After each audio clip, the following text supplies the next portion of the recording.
Welcome, low ego action heroes. This is Debbie Levitt from deltacx.com. We're a full service CX and UX consultancy. We do projects, training, and consulting. Welcome to Think Out Loud, episode 28. This is a continuation of episode 27, where we started a new project about co-working spaces, thanks to friend of the show, Elvina. I don't know if she's going to make it today. It was great to see her last week, but she had originally sent this in, so we're going to be taking a look at this. As always, I want to thank the YouTube audience and all of you, really, for helping make this channel a continuing success. We're on the edge of 6,000 subscribers, and these are some of the people who are donating to the channel, which is completely optional but always appreciated. Thanks to all of our low ego action heroes sending a little bit of money in to support the channel. You can join that if you'd like. Hey, Nadu, good to see you. Optional, but if you press join on YouTube, you too can be on that list at the mid and senior level. So let's talk a little bit. First of all, if you're new to the Think Out Loud series, this is a show we do most Mondays. It will be off for the next 2 weeks, so that gives you time to send something in for the show after that. So you can send it in at deltacx.com/links. And Think Out Loud is a show where you send stuff in, whether it's a real project or a fake one, and I show how I would plan generative research, could be exploratory or discovery or other generative research, and then depending upon what it is, sometimes we do a little bit of information architecture and interaction design, and all of this is done while I am thinking out loud so that you can hear what is my process when I am doing this work, because I think what's missing in a lot of UX education is how did you get there?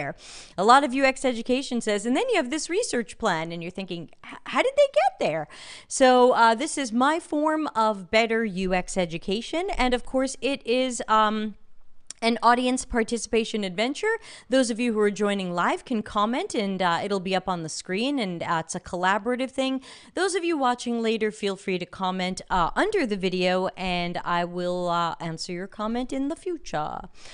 So let's flip over to my file, and we'll take a look at where we are so far. Hold on, let me press all the right buttons and sometimes the wrong ones. I think it should be that one. Yep. Okay, so here's me and the chat room and Axure and what else? And the optional tip jar. I think that's it. And if you wanted to follow this Axure file, I've just uploaded it, and we'll do it again at the end of the show. It is at, you can see it on the screen. Oop, not that. This is DIE number 1, letter X, letter K, dot Axshare, AXSHARE.com. And just to give people a short background, because if you want to see the background, you should watch episode 27. Can't do all of it over again. This project is about people using co-working spaces with different needs for different reasons, and the client here would be a company that is going to create some sort of online system, or has an online system and might be improving it, where you can search through different co-working systems and book rooms or book memberships or book things that you need. So there's kind of a search and discovery piece there, and then there's also a booking piece there. I think the search and discovery piece is probably way more important. Plus, if it sucks, it's an opportunity to lose your customer right there. So let's take a look at how far we got with the research planning, and let's finish that up today. If we have time for a little design, we'll do it, but otherwise we'll call this fake project finished today, and we'll pick up again in 3 weeks from now for the next episode on Monday. So we started with our participant profile last week. Who do we want to meet? We want to meet people of a certain age. We want to meet people who need co-working spaces for different reasons. We want to split them into some different groups and buckets. We want to make sure we're meeting people with accessibility needs, and we wrote autism in there just to remind ourselves that while we do want to meet people with a variety of disabilities, diagnoses, and conditions, conditions, autism, and some things like that, where there might be light and sound sensitivity, are going to be really important because co-working spaces are very often loud, busy places. So we might learn that people have very specific needs for these types of places, and these are needs that we would have to fulfill if we want our that's a hard word today, co-working search site to really meet or exceed their needs. We also talked about making sure that we met some people who were newbies to co-working and maybe some people who've done it before, because sometimes different levels of savviness will expose the types of knowledge gaps that Larry talks about in our task analysis videos, which you can find in the micro lessons playlist over on YouTube. Make sure you're subscribing over on YouTube. And so we don't just want to meet current customers of this. This is not an evaluative project where we just want to show them what we have and see where it can be improved. We want to really invent something new and better than any other co-working search and booking site out there. And whenever you're thinking fresh, new, innovative, disruptive, you're probably thinking generative research. Evaluative mostly shows you small problems or sometimes larger ones with existing things, and that's not really going to, or at least it usually won't lead to amazing insights and innovations. It usually leads to small and incremental changes, which we want to do better than that for this particular project. So since we put people into some different buckets, we talked about meeting 48 people, that we would use a screener survey for this, and some of the screener survey questions we might ask to start putting people into the right bucket. We talked about how this would be, I've got probably the wrong word here, let's call this observation plus interviews. Larry Marine and I were talking this weekend, and he was talking about how the definition of contextual inquiry is typically looking at the system people use now. This could be that, but it's not like we're looking at this company's system. So just to be clear, I'm just going to call it a remote observational study with interviews. We could also look at a diary study for following people over the longer arc of decision making, because this is probably something that people do take some time to consider, especially if they're not the person approving the budget, or they have to check with other people, or things like that. So there might be a longer customer journey here, and more tasks that we need to be familiar with and aware of, and the diary study would help us, but I wouldn't just choose one of these. Remember, if you're doing, when I plan these research projects, I plan them as if I have all the time and money in the world, and I know that's not always real life. But if we really wanted to understand this best, we would do both. We would do our own remote observational study with interviews, and we would do a longer diary study to understand people's co-working search and experiences over a longer period of time, because maybe they choose a co-working experience and then they sign up and they get there and it doesn't feel like what the website promised. Now we have a whole new problem. We have a whole new customer journey. Maybe they're gonna quit that place and have to search again. So really there's a lot going on here that isn't just, I want to find a co-working space, I'll book it, I'll go there. We have to really think about that longer arc of multiple tasks that make up the journey. We talked about a separate research for what if we just wanted to watch people in the purchase flow. So I would be focused mostly on the finding and how they sort and choose through co-working spaces. For example, are they choosing by location? What does it need to be near? What are their criteria? What's important to them? Priorities, decision-making methods and approaches. These are all things I need my research to uncover. That's why in good CX and UX generative research, we're not just grabbing a bunch of people and say, hey, if you want to search co-working spaces, well, what's missing now? What's missing from how you do this now? They don't know. They don't know what's possible. So these are questions that people sometimes think are good questions, but they're not. So today, and don't worry about time and budget and artifacts. I'm just pretending that if they were hiring our consulting company, this is some of my ballpark pricing and the things we would make for them. Oh, excuse me, end of day here. You guys know I yawn through my own show.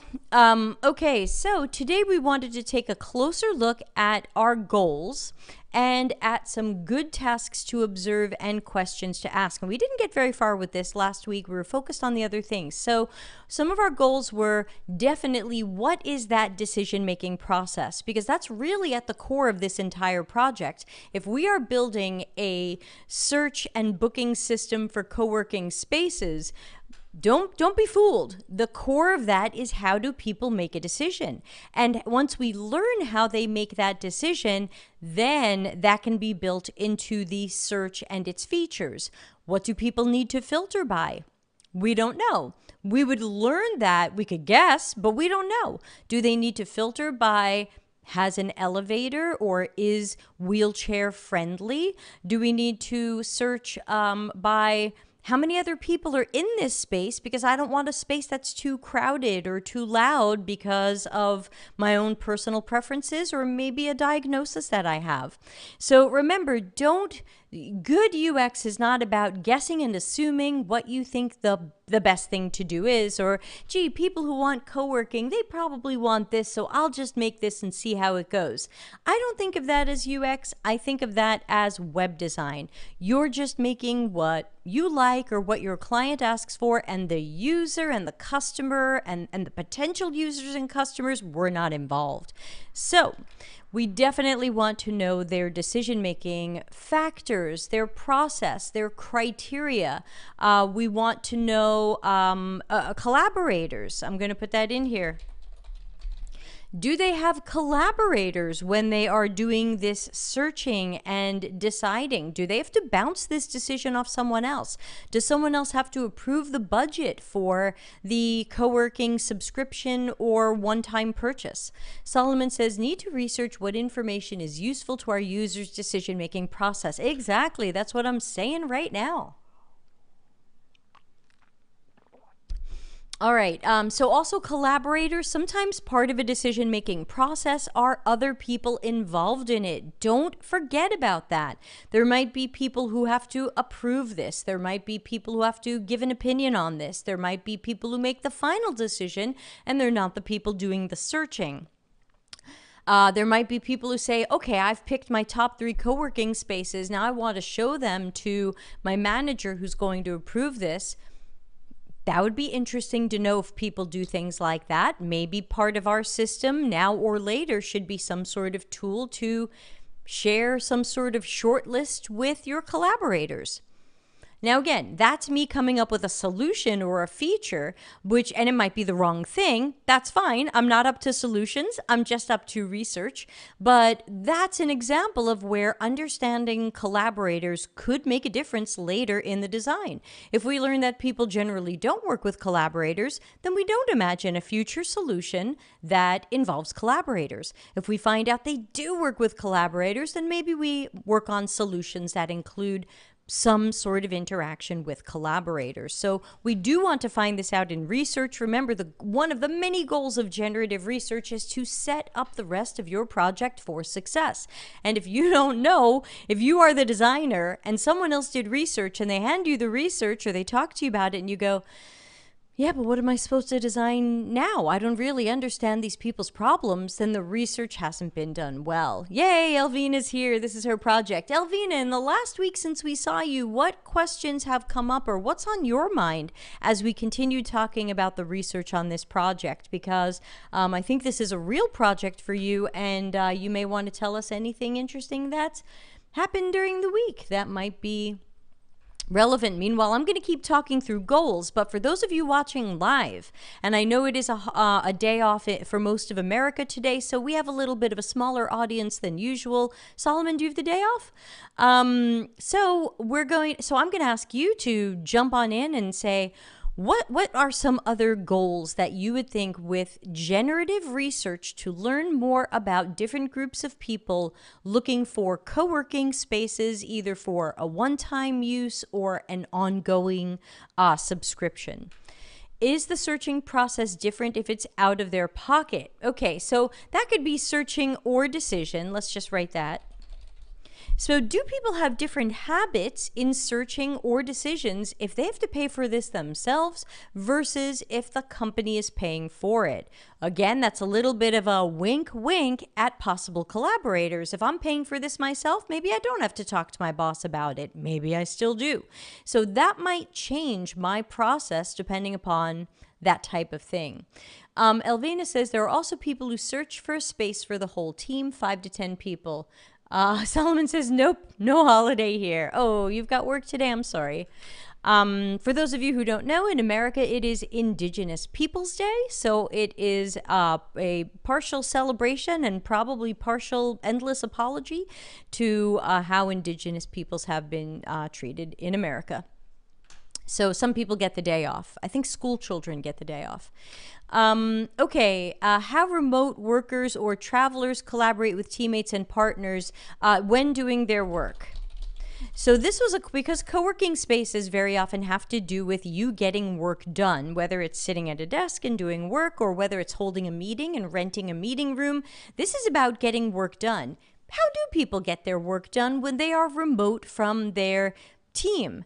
And so if we can learn a little bit about their remote working habits or requirements or things like that, we can start to see, is there something that our site needs to do or understand or help people with because of their habits? Bruno says, it's Thanksgiving in Canada. Oh, happy Thanksgiving, Canadians. Forgot about that. Sorry, is that not on my calendar? I thought I put like every country's holiday in my calendar. Nope, I'm just getting Indigenous Peoples Day. And because I asked for a handful of major world religions, it is telling me there is a Jewish holiday today. I must have forgotten to put in Canadian holidays. Sorry. So what are some of the other things we hope to learn? I'm going to lean on Elvina for this one because this is her project. What are some things that we need to learn? So I think she's given us a clue in what she's just typed, which is searching decision process different if only for me or purchasing for team? Because we also talked a little bit last week about how in some cases a company is not just buying a co-working space for one person, it could be buying a co-working space for those 2 people who we have in Warsaw, or it could be, hey, those 5 people at our Silicon Valley startup and we just don't want to pay for office space yet. So we talked about last week about how there are both individuals and teams. We asked ourselves, should we research with all of these buckets now? And we ended up saying maybe this is too many people, but because we discussed this last week and I forgot to make a note of it, let's make a note of it here. Oh, excuse me. If we decide to add extra bucket of people getting co-working space for teams or like a small biz or a startup, and we did have that up here. We had individuals and small businesses. Actually, I guess we had that. I did remember to add it. Wow, a week ago feels so long in the pandemic, y'all. So, okay, we did have that. We said we were going to meet some individuals just representing themselves, and we were going to meet some small businesses buying for teams. So, okay, Elvina, we've got you. What are some other goals of things we'd want to learn that might affect searching, deciding, purchasing, checkout? Okay, we've talked about, I mean, this might be it. This might be all. But, and remember, when I make a research plan, I don't make it once and then walk away from it and go, done. Like, that's it. I'm done. I made this. It's finished. No way. I come back to it over and over, usually for a couple of days. Usually when I estimate projects for clients, I put planning down for at least 2 or 3 days, not because it takes me 2 or 3 full-time days to do it, but because I want to take a break from it and then I want to come back to it. And I want to run it by other people. Elvina says, how searching is different for people who are using the system abroad. Okay, so we don't know if that's different. We don't know if it's different when Debbie's booking for Italy or Debbie's booking for America or Debbie is booking for Spain. We don't know if there are different behaviors there, but we could have a goal of learning if there are different. So remember, don't have a hypothesis. Don't make an assumption. Don't assume that searching in different countries is going to be the same. Don't assume that searching in different countries is going to be different. Keep yourselves out of the box. Don't bias yourself by coming up with guesses or assumptions or hypotheses before research. So let's ask it as a question. Is searching or decision process different if looking for space outside of home region or country? Could even just be region. I mean, I live in this part of Italy. What if I'm looking for a co-working space in another part of Italy that I'm unfamiliar with? So we're really talking, I think, about how do you find there's probably a set, and again, we don't know until we learn, but there might be a set of behaviors when I'm looking for a space near me because I have local knowledge of mass transit and neighborhoods and are there good lunch places nearby? And then there's going to be, oh no, I need a co-working space in some other place where I don't live in Milano. And now I have other questions. Is this close to mass transit? Is this in a good neighborhood? Is there a good place to eat nearby? How's the coffee? Now, again, that may or may not be important, but we'll learn that through research. Don't assume anything is important or unimportant until we see it and hear it from our archetypal users. Okay, I like that. Anybody else? Can we think of any goals?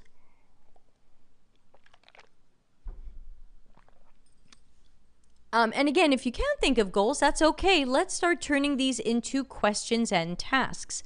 So remember, the questions and tasks have to make sure that they fulfill our goals. A common research newbie mistake is to write questions that you're just curious about. But ultimately, they don't help our research. I think that's it for now. Yeah, if we come up with more, we'll add it. So be careful as we write questions and even as you improvise questions when you are coming up with follow-up questions during the live interview, make sure you're chasing stuff that helps us fulfill those goals. I think I'm pointing in the wrong way. Helps us fulfill those goals. Otherwise, you sometimes waste time learning stuff and then you come back later and you go, oh, I learned their whole business history, but I didn't learn enough about their relationship with co-working spaces. Oops. And again, common newbie mistake. The more practice you get, the better you'll get at it. So don't worry yet. You're not bad at UX yet. The jury is out. So here's the things we started writing last week. What are the type of work tasks you tend to do day to day? So that might really affect how people choose a co-working space. And again, I'm saying might because we don't know. I'm guessing right now. I don't want to make any assumptions, but just as an example, do they need whiteboard space? Do they need an office with a closed door because they hold a lot of calls? Do they hold a lot of calls, but they don't want an office with a closed door? They're going to take a phone booth. Ooh, I know what I want to write. Ooh, that made me think of something. I am writing, but I'm writing it badly. Pandemic-related opinions for co-working spaces. What made me think of that? So this is think out loud, right? So let's talk about how my brain built a bunch of bridges when I said the last thing I said. The last thing I said was, do they need an office with a closed door? Do they want a phone booth? Now again, if you've never been to a co-working space, let's talk about what's often called a phone booth. A phone booth is very often a really small space. It can be 1 meter by 1 meter sometimes. That's about 3 feet by 3 feet. That is SM all. I mean, let's see. So my desk is 2 meters wide. That would be huge compared to a phone booth. Many co-working spaces have phone booths for people who aren't renting offices with closed doors. And that means if you want to have a private conversation, you can go into this little box and you can hold your private conversation. Is that still safe and sanitary in the pandemic? Is that a good place to catch COVID? Is the place cleaning that little room furiously?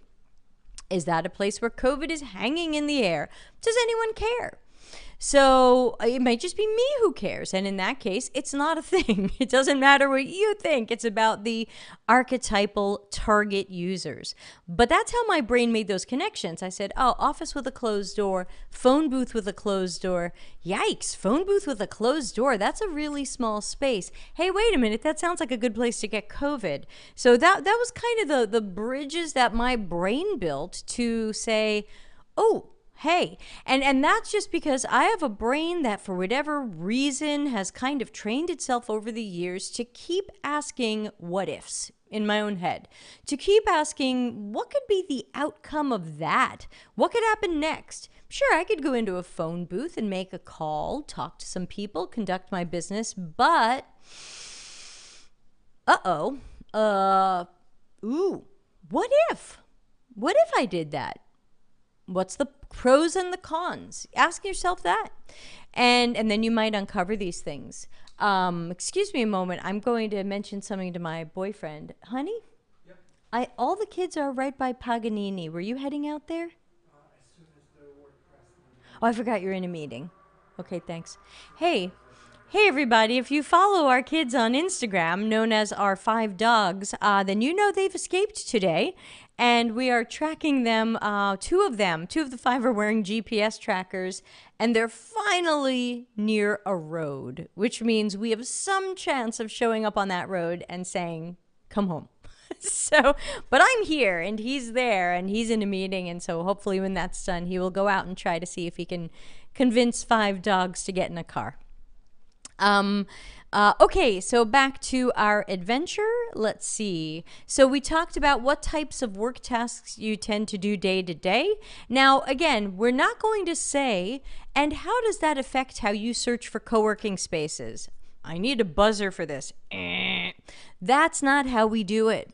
We don't go for that. You have to find other sneaky ways to either ask questions or just learn things by watching. A lot of people will say to me, how do I ask users this question I want to ask? And I say, you don't, you just watch them. And that's really hard for people to wrap their heads around because they've read so many things that say you just want to do interviews, ask people things. And I say, I learn the most by watching people, and Larry will tell you the same thing.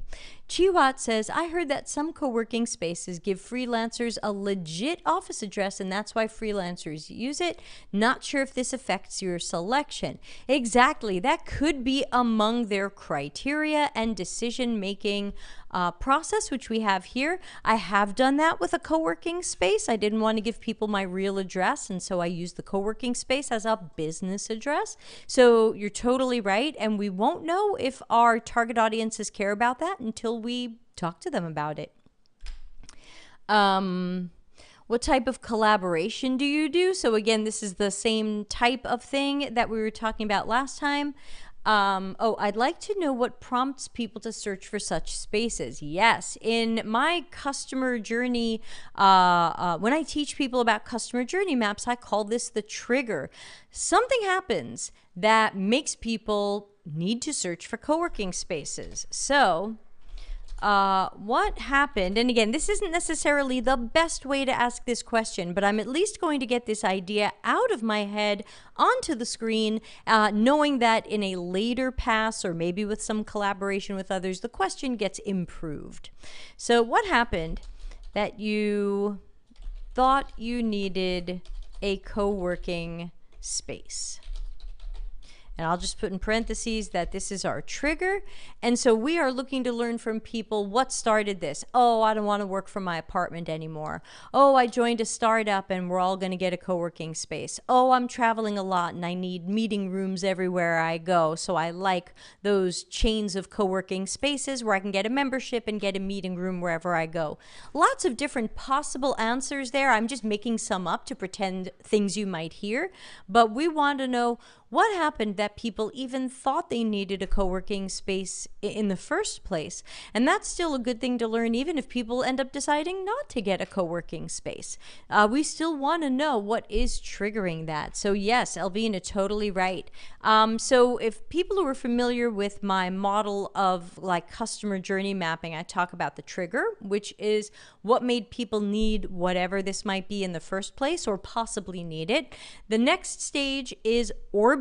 Now that's where they do their research, make their comparisons, start to make decisions, choose different vendors, or just narrow it down for now. We've got that in our decision. We've got that in our goals. We don't yet have that here, and I think that should nearly always be task-based. So we need a task. We're going to ask people, yeah, so we need a task that's let's see. And again, this can probably be improved upon later, but please share your screen and show me how you look for co-working spaces. Now, it could be that simple, or I might look at that later and go, oh, that's not really the right way to phrase that. I should really say this. But for now, that's at least getting this out of my head, knowing it could be improved later. Notice that I'm not leading. I'm not using a leading question. I'm not saying, tell me how you make a decision on the co-working space. Too early for that. We still want to see how they're going to search and how they're going to start. So the first task is, how do you even start looking for the co-working space? We're going to see, do they go to Google? Do they go to one of Elvina's clients' competitors, like a co-working space aggregator or website? What do they do? Another goal might be, let's write this down.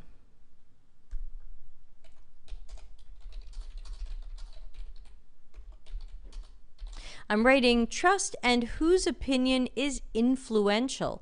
Sometimes we want to know in the course of people's research, comparison, decision making, who do they trust? Who might be influencing their opinion? You know what? I contacted Elvina because she's always flying to different countries for her job. So I asked her if she's using one of these services because I would trust what she says.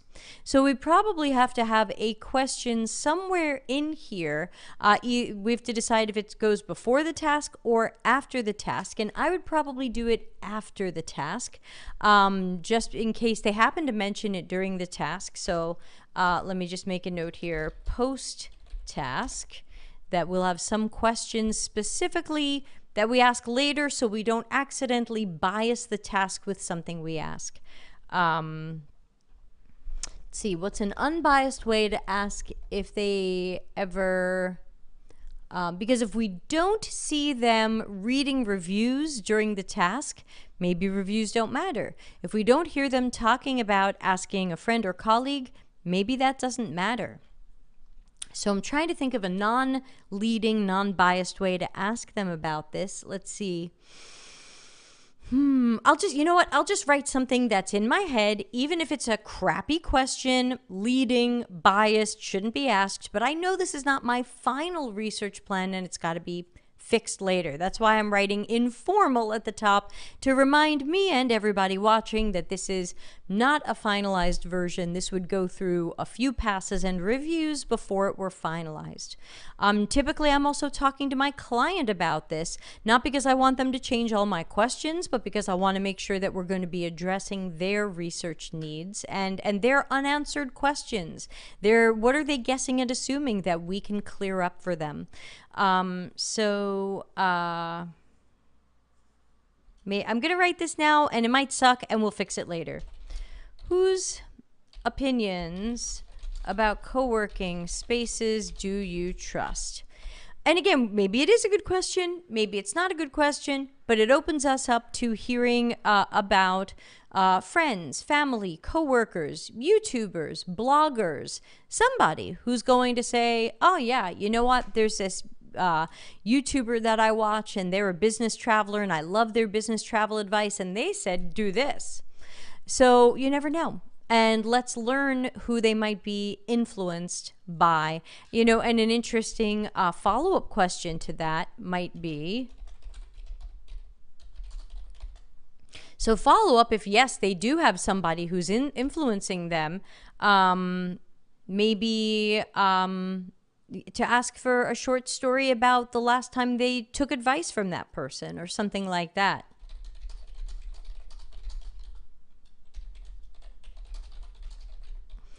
And it'll be interesting because that might be a good story of things that went well, and it could be a bad story of, oh yeah, someone told me to go to this co-working space and it was a nightmare. Chihuat says, what is the breaking point when someone decides that I've had enough of working in cafes or libraries or from home? Is it always a personal reason, or are there influences from trends and advertising? Ah, okay, so you're wondering if people are going into co-working spaces or stopping using co-working spaces because of these outside influences. Could be advertising or something a friend or colleague says. Yeah, negative stories. The last time you took positive and negative stories. But again, Elvina, I'll just warn you, and I'll put this on here, could be going down rabbit hole that doesn't doesn't match goals. So just a little warning to ourselves, and we'll have to watch ourselves in the moment and see what kind of participant this is and what they tend to talk about. And if they tend to have long stories that don't really help us, or we feel like we've already heard it, you don't have to ask for a positive and a negative story. But I think in general, we're just looking to figure out if other people's opinions are influential. And I think, like Chihuahua saying, are they influential in both in inspiring people to use co-working spaces or stop using them? So I think that's an interesting question. Have people been influenced to shift to co-working, and have people been influenced to shift away from co-working? Yeah.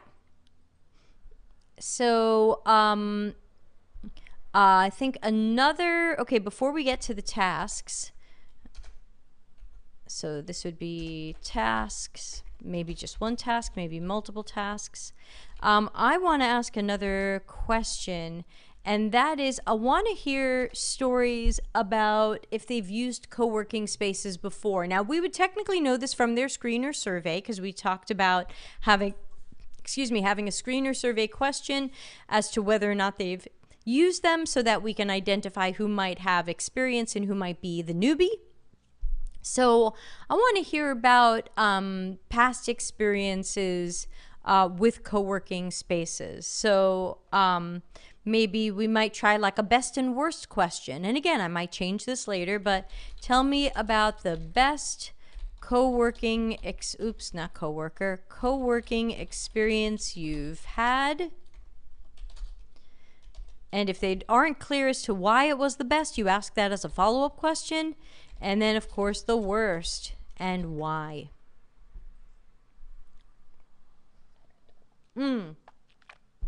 Okay, Elvina says, oh no, I mean negative stories with co-working in general, not negative stories with advice. Okay, so let's clean that up.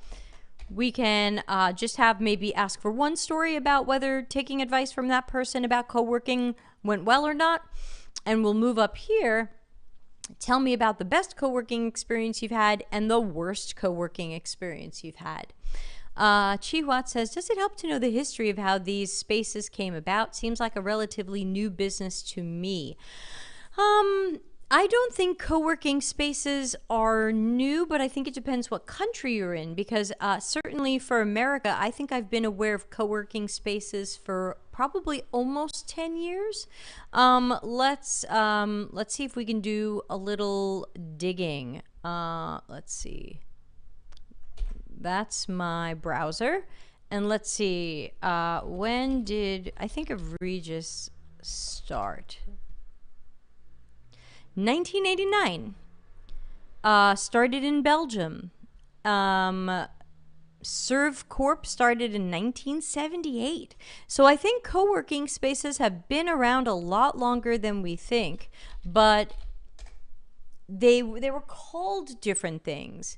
They're saying, okay, this story really begins in 2005, but we also saw some of these places date back before then. This place says dates back to 1995. So, okay, it's not clear. There is no one answer here. But let's go back to our chat room too. There we go.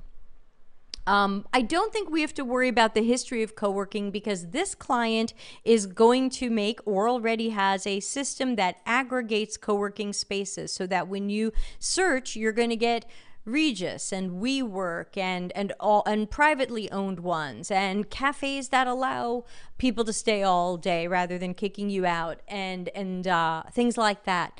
So I would say that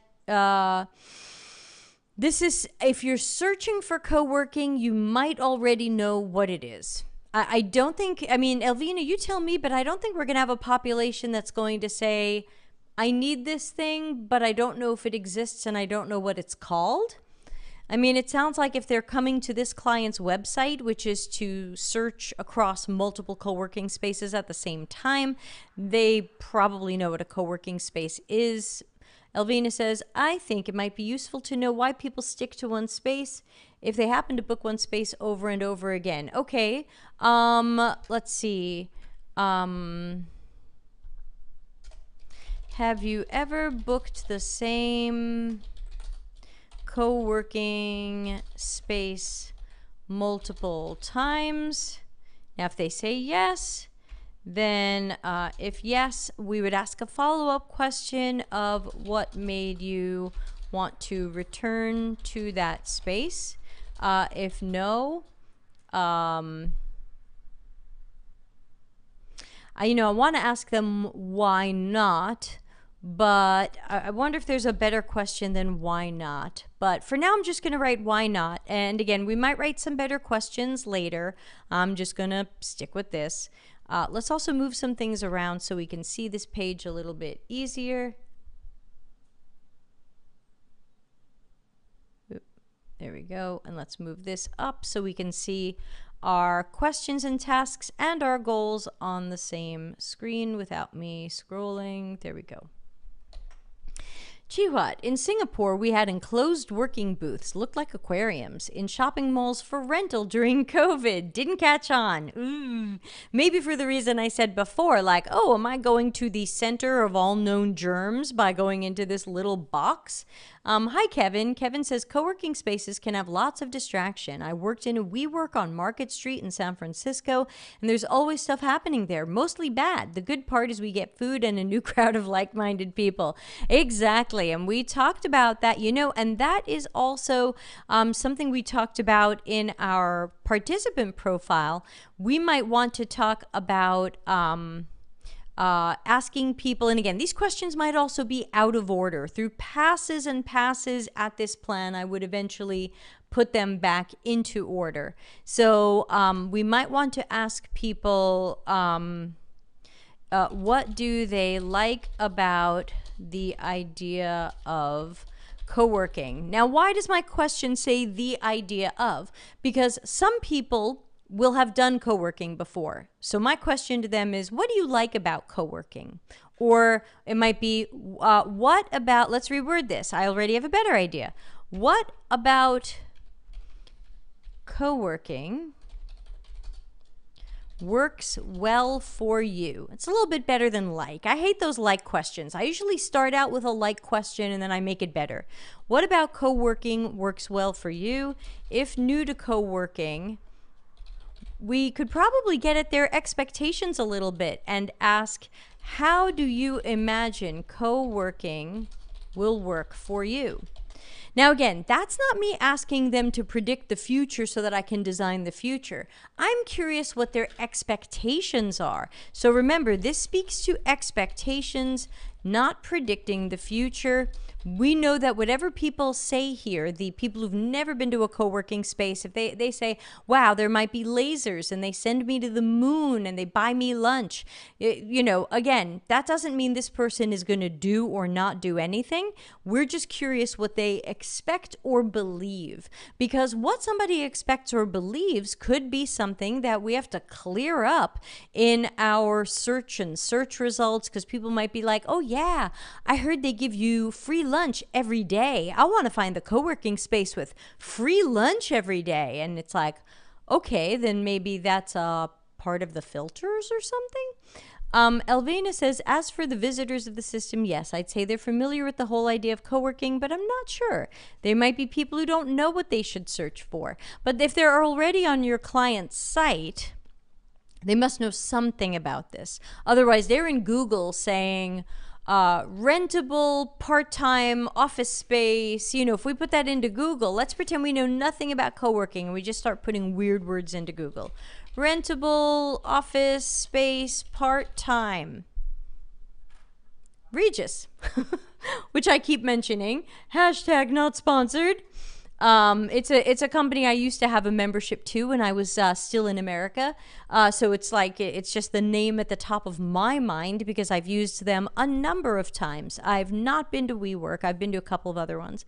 So as you can see, they were smart enough to buy a Google ad with words that hint at co-working spaces, but don't specifically say co-working. So that's a really interesting thing. And we could see a little bit of that if we recruit well and the non-savvy people start in Google and we see what they put in. So for example, if we're asking people, have you ever searched for a place to work or hold a meeting that wasn't your home or your company's office? We didn't say co-working in that screen or survey question. So we could end up with that bucket of people who need this but don't know the lingo. And that's cool too. We don't need them to know the lingo. We just need them to be a target audience member. So what about co-working works well for you? And for the savvy people, what about co-working could be improved? So I never ask, what didn't you like? I always try to turn that around and say, what could be improved? Now, of course, you'll hear the things people didn't like. You'll hear the complaints, like Kevin was just saying, oh my God, there's always stuff going on and mostly bad stuff. This place was so loud and sometimes it was crowded. Okay, these are your complaints, but how can this be improved? Oh, I really wish co-working spaces did this. Now, again, the problem there is some companies go, hey, one of our research participants said that they wish that they had soundproof pods that they could go into so that they don't have to hear other people boop, bop, a beep. But then you learn later, nobody wants a soundproof pod because they feel like they're in a glass jail and they're getting COVID in a small room. So remember, just because somebody dreams of something or wishes of something for something or imagines it, doesn't mean it's the right solution for us. It's just to give us a little bit of information of people's mindsets, perspectives, ideas. You don't have to run and make everybody's idea. That's a mistake. Time after time, it's a mistake, especially if you meet 48 people and they all dream of different things. So let's talk about, for savvy people, hi, oh, Shumla, good to see you. First time joining live, cool. Okay, so also I want to talk about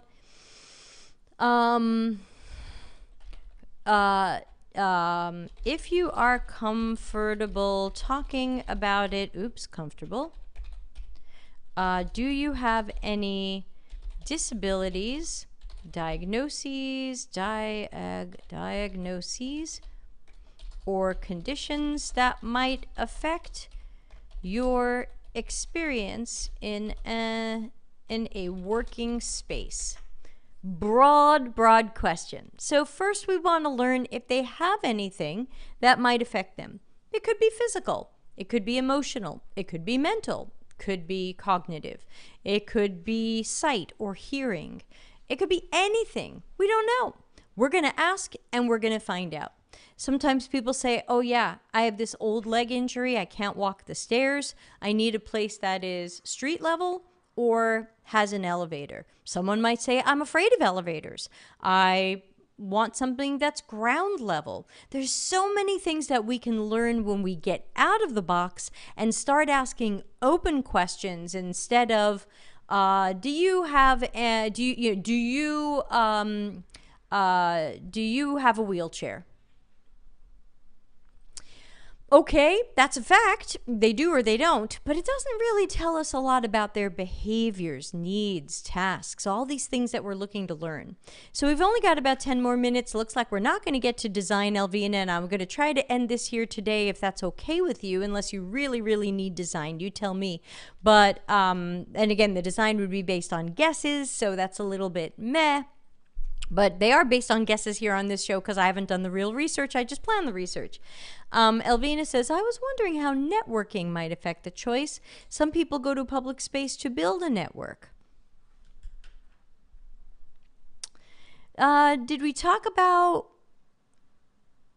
That might be revealed about what about co-working works well for you, or what do you believe co-working what about it will work for you? Someone might say, oh, I heard co-working is a great place because of networking. Like, I'm going to get out of my apartment and I'm going to meet people. And so I think we might learn that from here, but I'll put that on our goals list so that we remember to write questions or ask follow-up questions that tell us if the co-working space is important for networking. So is networking important? Do they want a place holding networking events? I think that probably leans a little bit into what Kevin was saying. Like, hey, I tried to work in this WeWork, but there was always stuff going on. Many co-working spaces that I went to in San Francisco were holding parties, or were holding meetups, or were holding a presentation or a panel discussion. That can really mess with the people who are trying to get their work done if they're not in an office with a closed door. Elvina says, absolutely fine if we don't get to design. The planning gave me so much to think about. Cool. Chihuat says, is it good to ask, run me through the last time you booked a co-working space, how you found it, decided on it, recalling the process? That's the problem. People are unlikely to recall the process, even if it's something they did recently. If I say, tell me how you cooked that lunch you had 3 weeks ago, unless it's a recipe you make often, you might not be able to give me all of the correct details. So instead, we ask people to take us through that process now. So that's over here in tasks. Please share your screen and show me how you look for co-working spaces.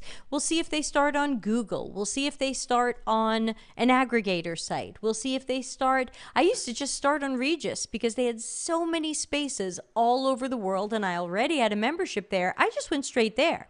That means, and maybe Elvina's client says, well, Debbie's kind of not our target audience. She has loyalty to a place. We want the people who don't have that loyalty yet. Aha! So that's something we might learn, that people who have a membership or have loyalty stick with that loyalty. Or as we talked about here, maybe people lose that loyalty. We had a question about that here, didn't we? Have you ever booked a space multiple times? And if no, why not? Like, yeah, I went to that WeWork once and you know what? I never went back. I didn't like it. Oh, tell me more about that. Tell me more about that is always better than why not. So yeah, we're running out of time. I'm so sorry about that. Just a quick note about what's coming up on this week's show. Tomorrow is Office Hours Ask Us Anything with Dr. Nick. As always, 6:30 p.m. Italy time. Wednesday, we're expecting to have Michelle Ronson back. I'm just double checking with her that the day is still good. If not, we'll move it. She's going to talk about the importance of correctly recruiting for your research adventures. Thursday, we're taking off. And of course, Friday will be Critical Thinking stream if we get more stuff in. I only have one thing so far.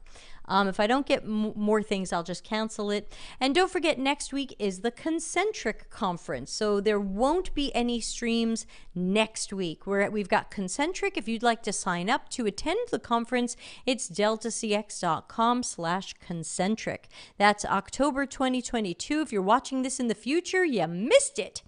What else can I tell you? Yes, and of course, please do remember to subscribe and tell friends about the channel.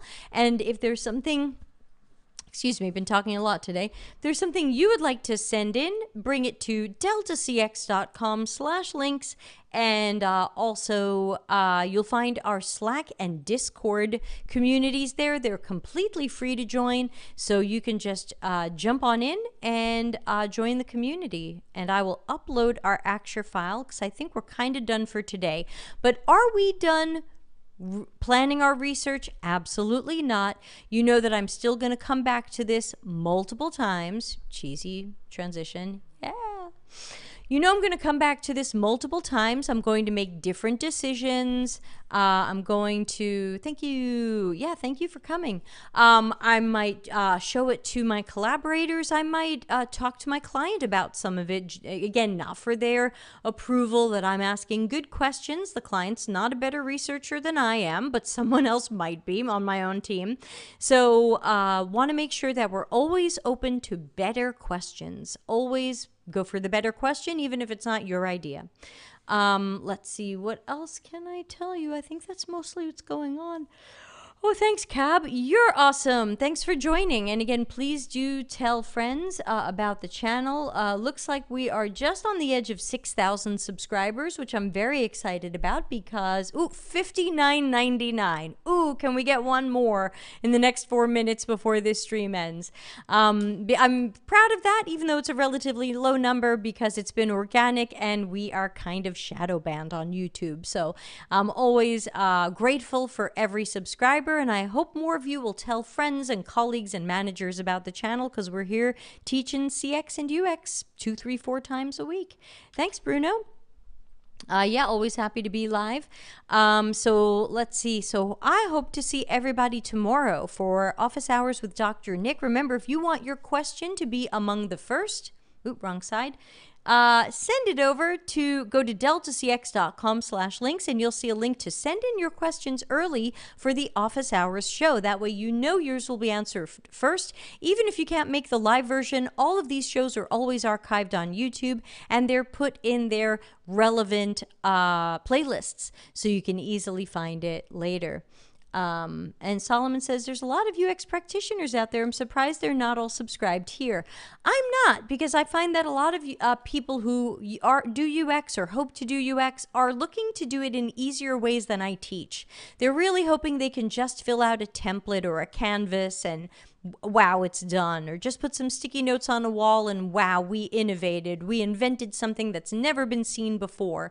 So I find that the people who are critical thinkers and want to take time to do it the right way come here, and I don't find that that's the majority. So I'm half surprised that I don't have more subscribers, but hopefully over time more people will see the value of doing thorough and great CX and UX work. Hey, thanks, John.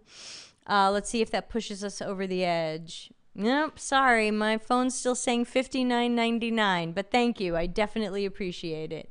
I'm refreshing like mad. Yeah, that's a story.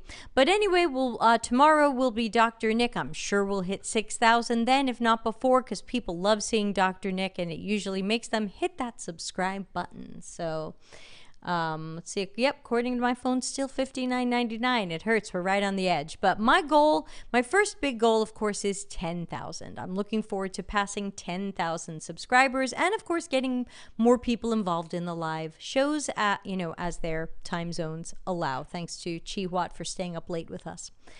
All right, I'm going to play us out of here, and I'll see everybody tomorrow for Office Hours. Thanks again to Elvina, and catch everybody tomorrow. Customer centricity as business intelligence. Visit deltacx.com to learn why we are